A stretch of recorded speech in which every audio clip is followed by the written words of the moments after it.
So the question is, how do we lift the finite veil? Now, this question also intersects with another question that it says, how do we create reality? Are we creating our reality? Are we manifesting our reality?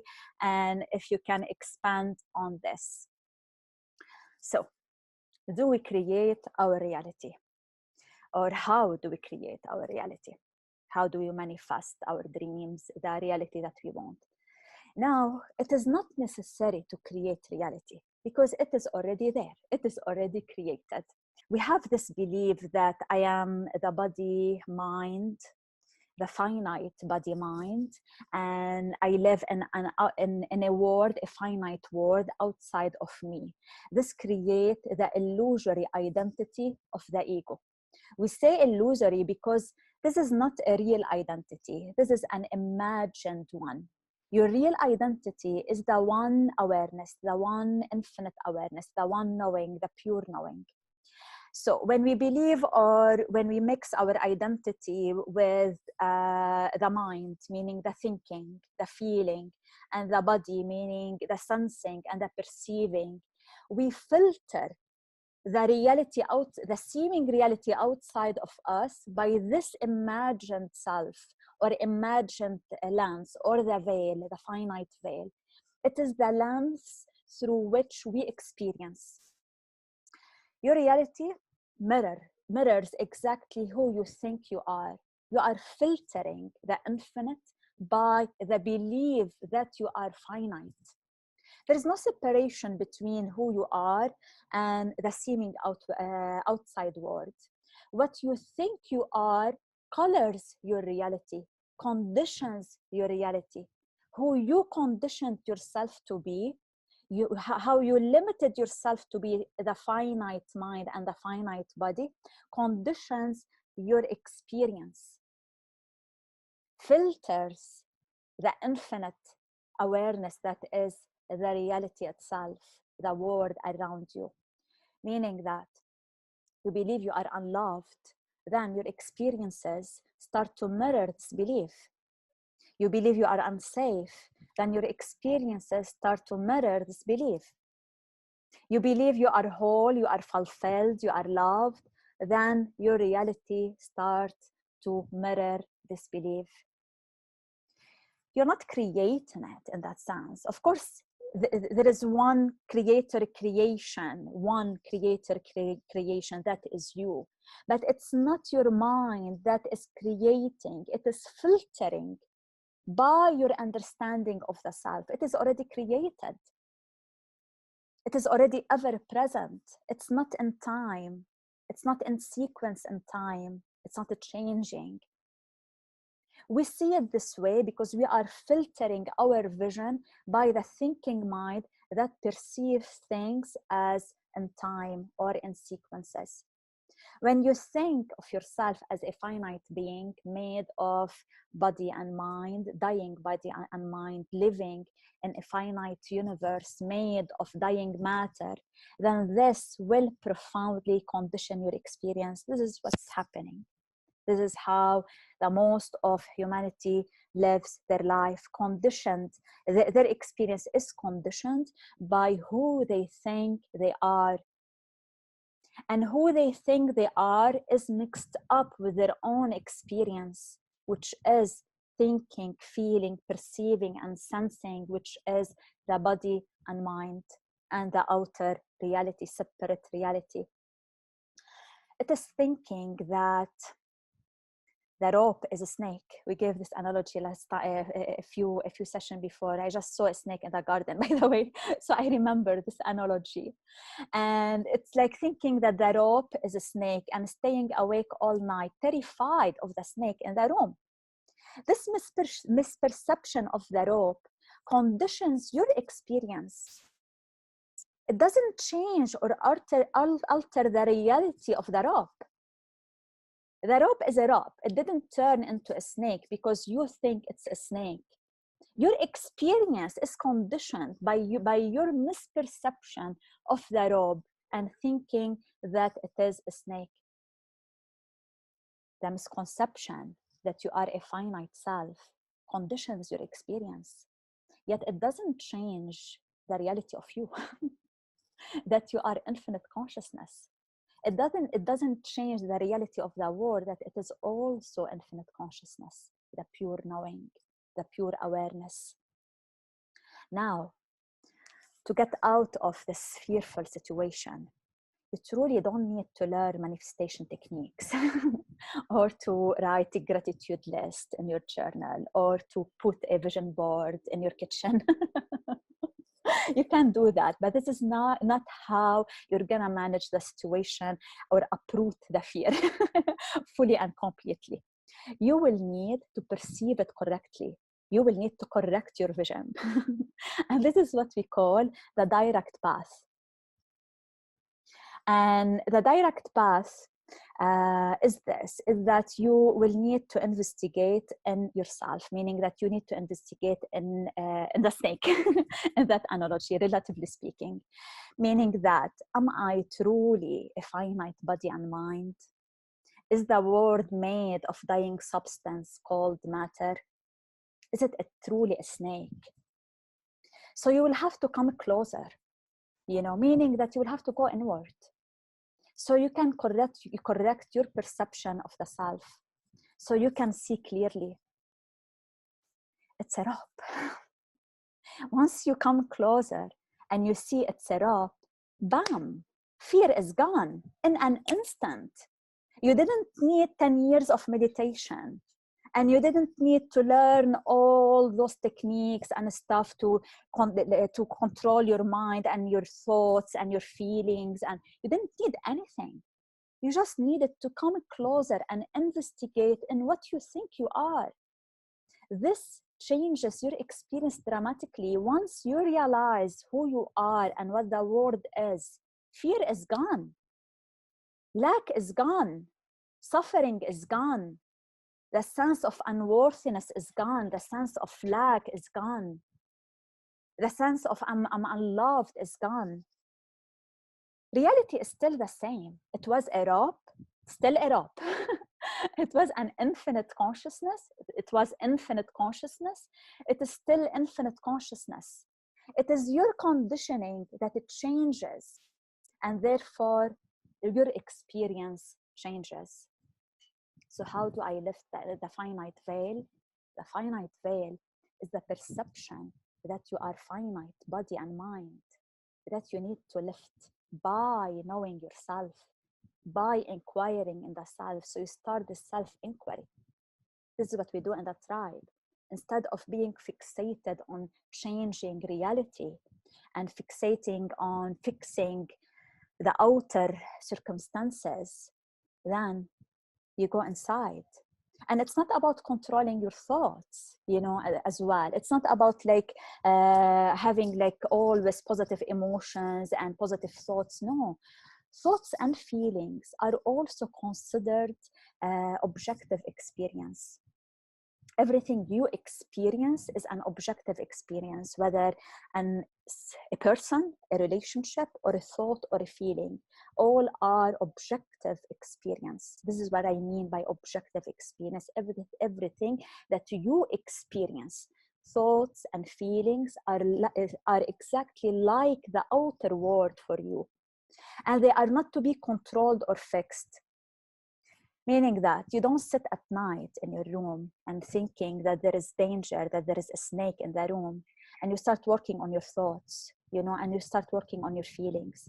Doesn't matter how much you think positively or force yourself to feel good or write your gratitude in your journal.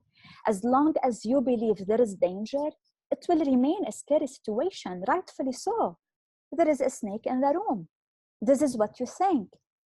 You will have to have the courage to get closer to the snake and see the snake and discover for yourself it is a rope.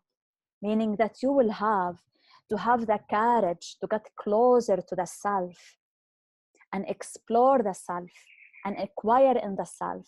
So you discover it is infinite awareness. It is pure knowing, not a finite body and mind. And then your experience starts to change. So how do I manifest? How do I create my reality? You don't. You decondition yourself from the false beliefs about yourself and the world. The world isn't finite universe made of matter outside of you. It is also infinite consciousness. So how do I experience this?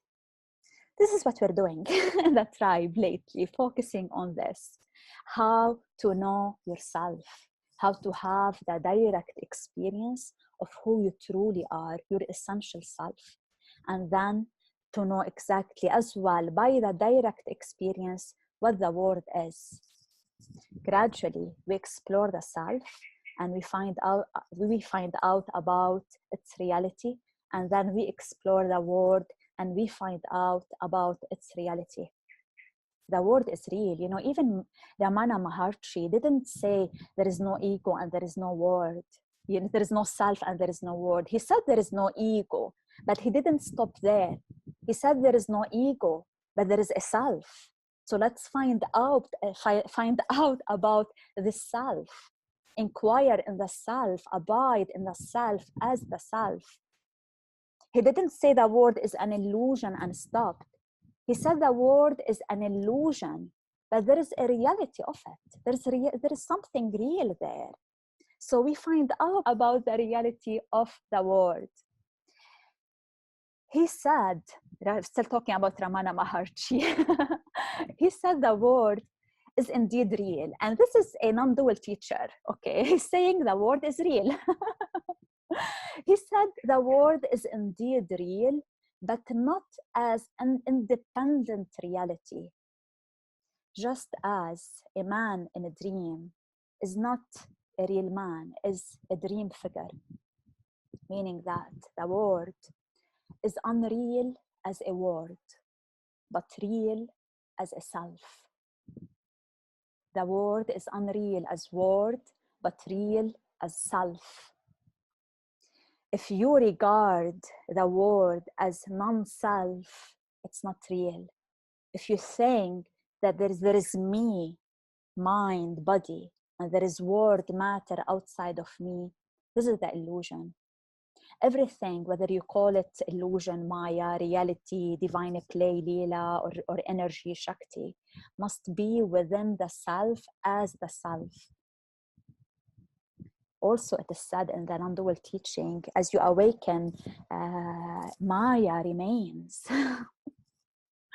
You know, the word remains, but ignorance goes. And ignorance isn't stupidity. Ignorance here, it means ignoring the reality of the self and the reality of the world. So what we do is that we inquire in the self.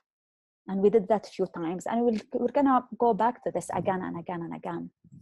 And the simplest way to inquire in the self is to ask yourself, or to answer the question, are you aware? In that moment, you go to a place. Are you aware?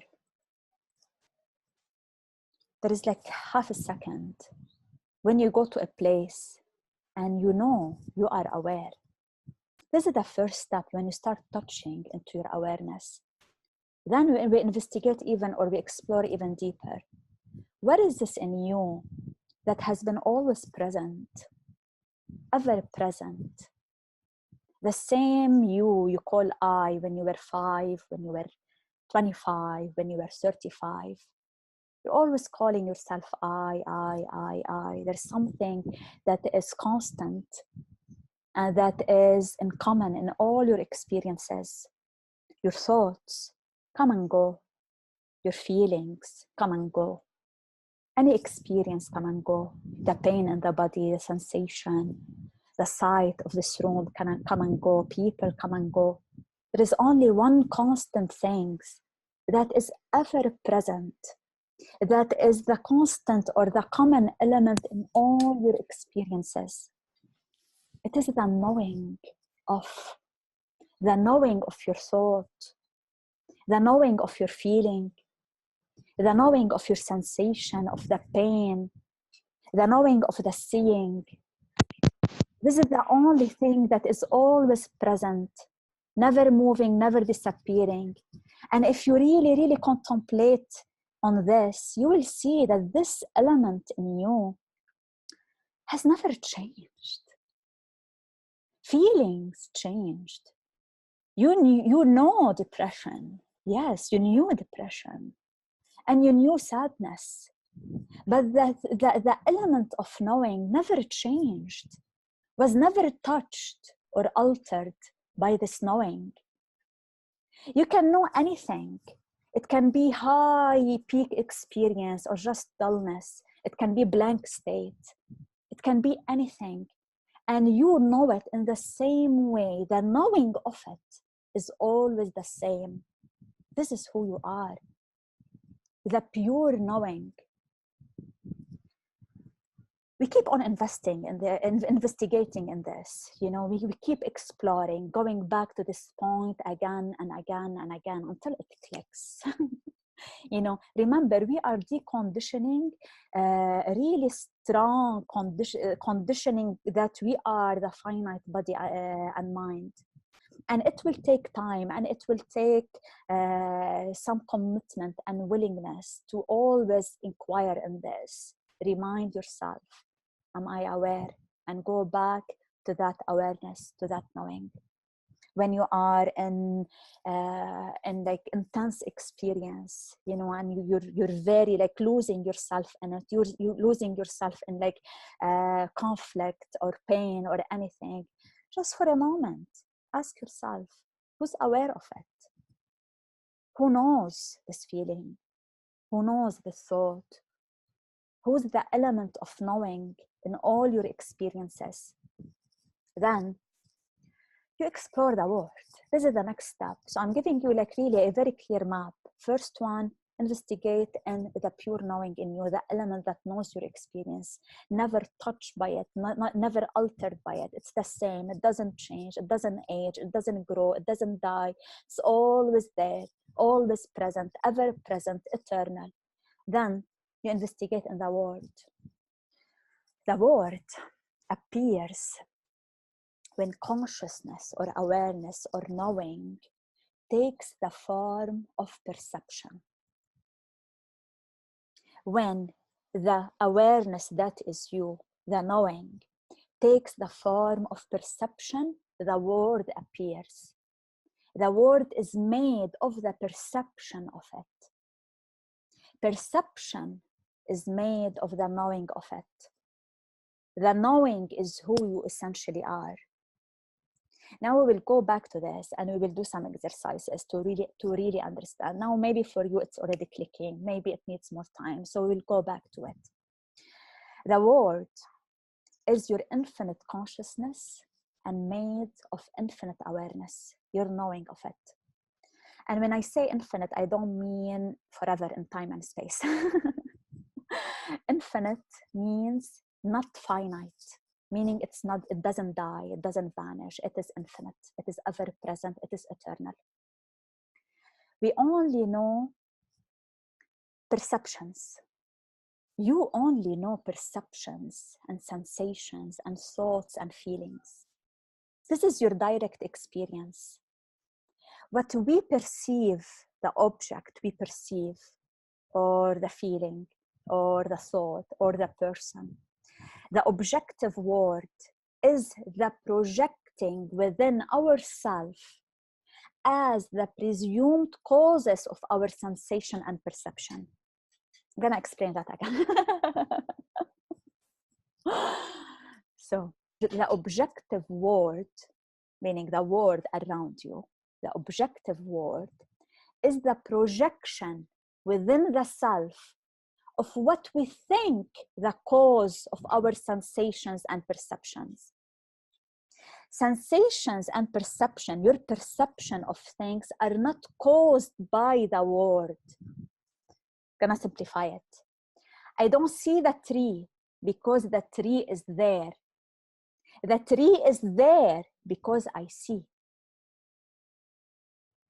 I see because I know.